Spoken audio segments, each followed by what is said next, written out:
In the last couple of weeks, been spending a lot of time with people in the real world around in the local area, trying to help them, their businesses. They want to launch personal brands and been focusing on talking to them and actually like literally recording them, having sessions and stuff. It's been really fun. Like, I'm not going to lie, I really love it. You learn a lot of the problems with making content for businesses. The biggest one that always pops up is just doesn't have time. It really leans towards that, like, can you just do it for me? Now, what does that do? Turns us into an agency rather than a software platform. It would be a very well-equipped agency with a very powerful system in the back end who could do a really good job, but it does lean into that. So the temptation is there. Obviously, we are selling a software product. It's easier to sell a software product broadly to more people with less work. Service money can look easier, look better. How do we think about it? What things have we done in the past, I guess, is probably a good way to start this. How we've experienced both service and software, because we've gone from service to software in the past. Why did we do that? So when we originally started, we were a service business printing signboards and brochures, and we needed a system to systemize our process so we could actually do the scale and the volume that we needed to do. So we didn't have tools. So we needed to build, we built one because there wasn't anything like it at the time.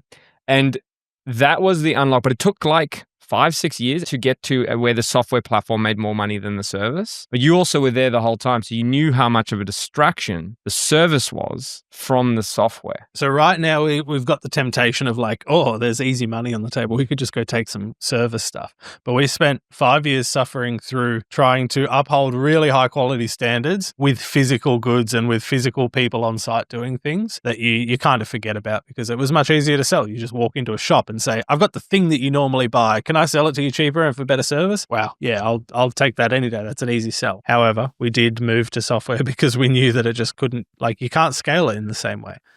And it's not that it's not scalable, because there are lots of service-based businesses. It's just a different challenge. It's like, what challenge do you want to solve? So it's like a service business is all about people. Like, in the end of the day, it boils, like, your biggest constraint is talent, right? So you have to be charging enough money so you can hire the best people, and you got to find them. Like, those are not unsolvable problems, but it's just like, do you want to deal with a whole bunch of people? And if you know me, you know what my answer is. You love dealing with people. Like, so our founders are poor people. Yeah, so I like people, but not hundreds of them. Yeah. At once. And like processes, operating procedures, all of the things that come along with it. Because we did scale and we did get quite good at doing those things, but there's still like daily people problems. You need the right persons in place for that. It's another layer. Yeah, you have to decide what battles you want to fight, because you can't fight every battle. No one's good at fighting every type of battle. Like, you'll have people out there who are very, very good at that, and they gravitate towards businesses that lend themselves to having a lot of people. And there are people who are better at solving other problems, who don't get completely dismayed at code breaking every 5 seconds, that are better used somewhere else. So you have to like figure out how to pick your battles. It's quite funny as well that in our journey in ClipFlow and then talking to business owners, we have created the perfect service plug and play component for a business, because we have a very streamlined content operations machine. If someone came to us and said, oh, I just want to outsource this, we have everything right there. It's quite hilarious. That's the problem, isn't it? But we have... But we're here for the software, and most of the people in our business are for the content. And the funny thing is, like, we are, like you said, we're really well equipped to it, and we've learned a lot of stuff. So we have a lot of like authority in the space, in the sense that we've been able to make content for a long period of time, and also install the systems and stuff. So when you talk to a normal business owner, it's just like, yeah, here's my money. Like, just take my money and make the problem go away, which is a great place to be, don't get me wrong. But then you have to sit down and go, and it's super tempting. I'm not going to lie, it's super tempting, because it just sits inside of a wheelhouse that just we know so well. And the only reason why we would even consider it, to be honest, is when you're struggling to just break through in the beginning. And this is when trying to get the airplane off the ground, right? Which we know. And the reason why I am against taking that easy money is because I know just trying to avoid a problem that you don't understand yet or how to solve. And so I'm like, if I took that time that I'm going to go and sit on site or do this thing or whatever it is, and did that instead. And now it's for money, right? So it's like, you have to do it. One, you're going to get clients you don't like, that you just don't want to work with. And then two, it's like, could I use that time to solve the real problem? What I'm doing is the old Hormozy the quote where you're like getting to a boss and then you're like, well, I don't know how to defeat this one, so I'm just going to start again and then do what I know and then get to the same level and then just start again. And you're like, it's easy. But also, service doesn't sell at the same multiple as software. It has a cap, doesn't it? The cap is our physical time and what we can put into it. And it's like 1 to 2 times you get revenue. And I think that that translates a lot into your pool for hiring as well. So like one consideration for us being a tech-first business, even if we went into agency, we would still want to hire high-talent tech players who aren't going to join to be a tech component of a service business as much as they would if you're the full tech play, because they go like, I want to get behind this mission and it's tech. And blah. So like for us, if we want to hire in that space later, it is important, not just to VCs and exits and multiples, but like finding the right people. They want to get behind a mission, which I think like a lot of tech people like the high leverage of it. They can fix one thing and it solves a problem for way more people than you can do with an agency. 100%. Even look at what we're trying to do now with onboarding, right? Like, you know, if you get this right and you figure it out and you nail it, it's done. You don't have to talk to anyone. Because like it works and then makes sense and it gets them in there. And these are the problems we haven't solved before, and that's why they're hard and that's why they're fun too. Because when you do solve it and you turn the money gun on, because it's going to be like once you've got that pipeline and you're like, okay, well when I put money here on this type of ad, it gets this customer who's worth this LTV and this is the thing, and you just go pour money in on the side and it comes out the other side 10x.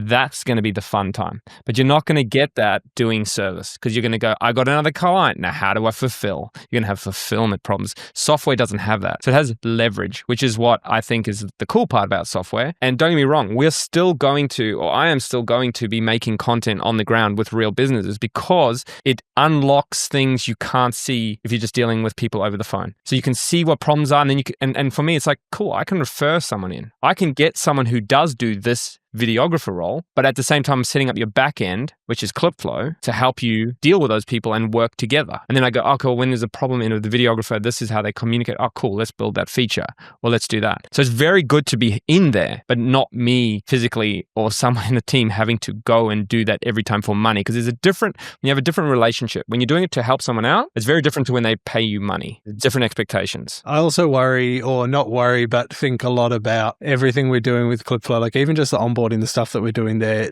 like it leads to a world where the margins for the things that agencies offer are dropping. And it's the same thing with like AI tools coming out. And like if you went too hard into a service when there is like the market's shifting a lot, it can demolish your market really fast. You could scale up the agency style offer with high ticket and then it just gets to a point where it's just not worth the high ticket anymore because everyone comes in and says like the $200 for 10 videos and I'll do a videographer. Like all of those markets can get demolished really fast. So racing to the tech play feels smarter. But then at the same time, like tech can also be disrupted by an AI tool. So I don't know. I don't believe in any one of those because in the end of the day, you always have the kid with a camera coming to offer you 200 for 10, but it's like you're going to have experience that you've built up that they don't have. You're going to have built it, like think about high ticket offers, like you've built relationships. It's like a long onboarding and it's like you're doing something for a reason. The person wants to actually. So for instance, like if you're working with a high net worth individual and you're a high net worth individual, it's very hard for a child to come into that space because they can't relate to you. They can't talk to you. They don't know your problems. They don't understand. You're not going to divulge much information because you're not going to feel comfortable doing that. They're going to look at this. They're going to go tell their friends, blah, blah, blah, blah, blah, whatever. So there is a world where like, rich people just want to work with rich people and that's fine. So I don't think that there is a race to the bottom, but it is there's not many people that can play in that space. So you're going to have a very limited sample. Yeah, like the number of customers in this space that can't be disrupted is quite small. Yeah, the customers, but then also the people you can send to those customers, right? Like you can't just send anyone there. It has to be a specific caliber person. So it gets very hard. And look, Hormozi would say any business can scale to the top and it sure can, but you have to be willing to do that. And it's tiring thinking about it just because we've done it before. We had a content team. Yep. We saw what that looks like. So it's tough. Never again. I'm not going to say never again. I'm going to just say not for now. Until I've given it a red hot crack. Well, there we go, guys. Like and subscribe to follow 4 guys who are in denial about being in a service business. Subscribe to see if we go back on our word. Anything to add about service-based agencies, Zach? Because you are very experienced in this field. No, I agree with all of the above. And kind of off Daryl's point, you can help a lot of people with software, like a lot of people. And it's not even just about the money you could make from those people. There's something very like, hey, there's some fundamental problems we could fix for a lot of people that you can't do in service based. I mean, I've done the service based play, and I'm ready to try something different. Yeah, But just I'm not cutting it off. I'm not cutting it off. Tell us a It's few the little... ultimate bait and switch, like bring Zach over, like come do tech. And then, by the way, we're an agency now. You have to run it all. That is my phone line. I've been ready for this. I was built for I this. knew it. Oh, dude, it is funny. I get really attracted to the fact that it's like, if we know the game is existing for as long as possible, it's like, yeah, they're going to pay us 50 grand. You're like, oh, that could keep us around for a lot longer. But I think you're right, Ken. Like, we are hitting that ceiling on things, which, what is it right now? It's leads and converting people into sales. And it just to be like, well, that one's an easy one. I'm like, I don't know if it solves the problem really to go there. So That's been my internal battle. I ask myself this question all the time. Like, why are you going to that? I'm like, because it's easy. Like, that's the only reason. It's easy. yeah, that's why Ken's on the side. He's filming for 50 grand a month for all these guys.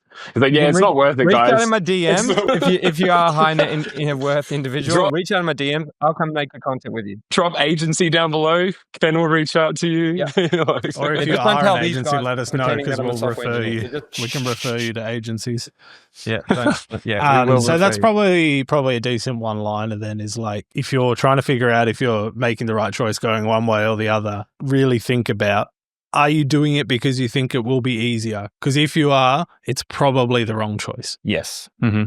Correct. Yeah. And then so fundamentally, I think there's only a couple of times when it's actually worth pivoting, and so you've actually expired. And you can sit and stand and look at yourself and go, I have given every single piece of me to get here, and I can't crack it. Then maybe, but I cannot sit here with a straight face. There's plenty of good reasons to do it, but it's not just for ease. The easiest path is always the juiciest, like the start of your business journey as well. Like when you're pre-revenue and you're struggling for those customers, pivoting to the big ticket item that may not actually align with the longer game it starts to look very inviting. I think the big problem is you think it's easier. That's what Daryl's saying. It's like you think it's easy, but it's actually not. And it won't be. But you're doing it because you hope it will be easier. I can think of plenty of things that I thought about Clipflow should probably do just because they look like, oh, that's a quick cash grab sort of thing, like UGC AI. And like you can see how quickly things cycle out of relevance and wouldn't be making money anymore. And it's like the people taking the easy path and quickly spooling up clones of tools,